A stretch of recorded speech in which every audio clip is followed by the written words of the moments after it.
Bonjour à tous et bienvenue de nouveau sur cette chaîne. Cette vidéo est un petit complément à la grosse vidéo que j'ai publiée récemment sur les filtres à facettes et leur impact en SEO sur PrestaShop. Dans cette vidéo-là, on a vu toute la stratégie. Comment structurer son silo, comment choisir les bonnes facettes à indexer et comment transformer ces pages filtrées en véritables pages longue traîne très qualifiées. Mais il y a un point que mes clients me posent souvent en visio ou en coaching. Ok, mais comment je sais si moi j'ai le problème et comment toi tu fais pour le repérer aussi vite? Et comme j'ai l'habitude de leur montrer concrètement, je me suis dit que j'allais faire pareil ici. Donc aujourd'hui on va aller droit au but, je vais vous montrer comment vérifier en quelques secondes si vos filtres posent problème sur votre site. Vous allez voir, c'est très simple, très visuel, ça va vous permettre de comprendre immédiatement si vos filtres génèrent du bruit ou si au contraire vous êtes sur une base propre.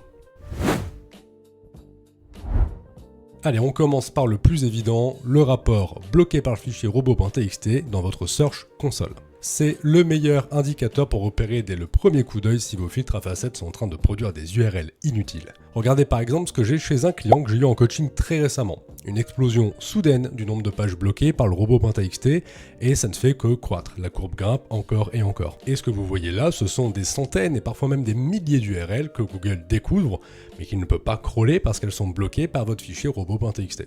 Et quand cette courbe s'affole, c'est généralement le signe qu'il y a un module de filtre qui génère énormément d'URL combinées. Maintenant, voyons pourquoi ça arrive concrètement.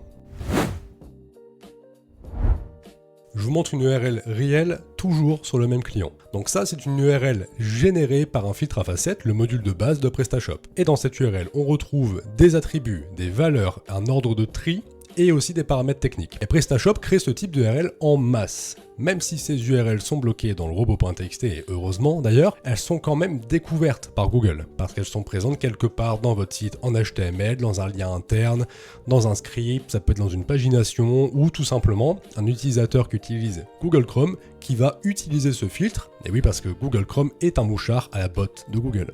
Donc Google les voit, ces URL, il les stocke, il les catégorise et c'est exactement ça qui va remplir votre Search Console.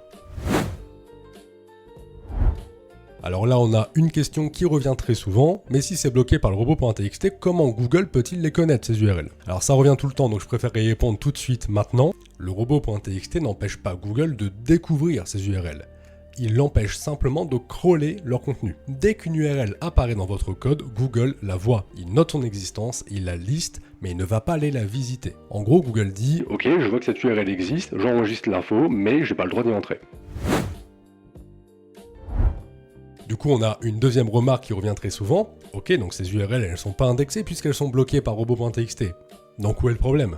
Le problème, c'est que ces URL existent en très grande quantité, elles servent à rien, elles brouillent la compréhension du site par Google qui, je le rappelle, apprécie un site qui lui présente une structure logique et optimisée, et ces URL, elles mobilisent quand même une petite partie de votre budget de crawl. En SEO, une URL inutile reste une URL inutile, qu'elle soit bloquée ou pas. Donc si vous avez des centaines ou des milliers de ces URL, ça finit par envoyer à Google un message qui est très clair. Ce site n'est pas bien optimisé. Ce site n'offre pas une structure ou une architecture qui est réellement optimisée. Et plus il y a de bruit comme ça, moins Google parvient à déterminer quelles sont vos pages vraiment importantes. Donc oui, même si elles sont bloquées et donc jamais indexées, elles polluent quand même votre SEO. Souvenez-vous de ça, en SEO, une URL n'a pas besoin d'être indexée pour faire du mal, il suffit juste qu'elle existe.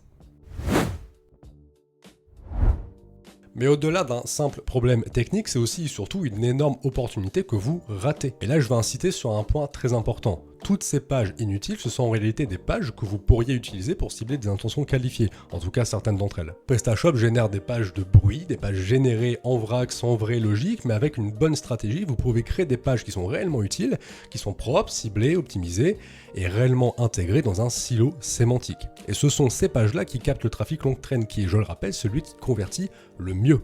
Donc oui, les filtres mal configurés posent problème, mais ils représentent aussi une énorme opportunité quand ils sont bien utilisés. Donc faites le test vous-même, je vous montre la méthode la plus rapide, vous ouvrez la Search Console, vous allez dans Page, vous sélectionnez la ligne bloquée par le fichier robot.txt, vous regardez la courbe, si elle monte en continu ou si vous avez plusieurs centaines, voire même milliers d'URL et surtout si vous avez une courbe qui explose d'un coup, alors oui, il y a de bonnes chances que vous génériez des pages inutiles et pas du tout optimisées. Et maintenant, vous savez exactement pourquoi et ce que ça va impliquer pour votre SEO.